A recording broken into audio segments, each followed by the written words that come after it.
نفس الخدامه، الريايل نفس البشاكير، انت حظك ما تعرفين متى يشرد، متى يجلب، متى يتغير، يا يطلع زين يا يطلع مو بزين، فانت لا تعتمدين على حد، قومي انت بنفسك حققي احلامك وانتصري على كل شيء وكوني ملك.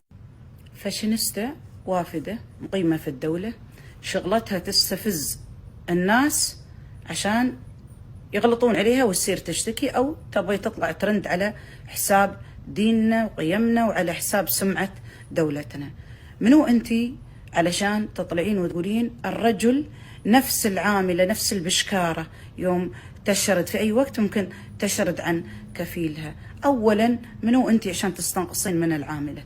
العامله على الاقل انسانه كافحت وهي تغربت من بلاد لبلاد عشان تاكل اهلها بشرف بعرق جبينها مش باستعراض جسمها.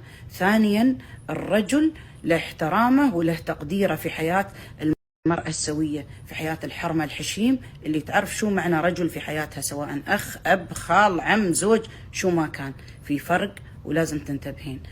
وأنا أناشد من خلال حسابي المتواضع هذا الجهات الأمنية في الدولة أنهم يتخذون إجراء ضدها، خاصة ونحن فتحنا بلاغات كثيرة ولكن ما كان في أي تغيير في حالها أو في وضعها، ما زالت مستمرة في غيها، ما زالت تستفز الناس وما زالت تغلط على العالم. اليوم هي تبغي توصل رسالة سيئة للمجتمع، تبغي الناس اللي ياسين يتابعونها خاصة فئة الحريم منهم يتأثرون بسلوكياتها ويتأثرون بالأشياء اللي هي تباها.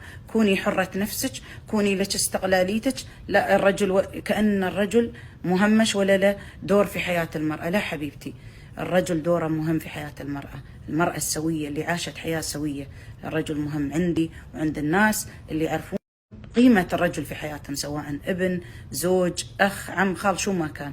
لكن إني أطلع وأهين الرجل بهذه الطريقة لا والله ما نسمح لك، ما نسمح لك أبدا، ما نسمح لك.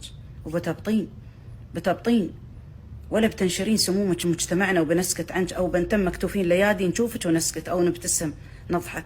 انتي تبين تثيرين الانتباه، تبين دايما تضربين ترند، تضربين بسلمنا وبديننا وبسمعة دولتنا عرض الحائط.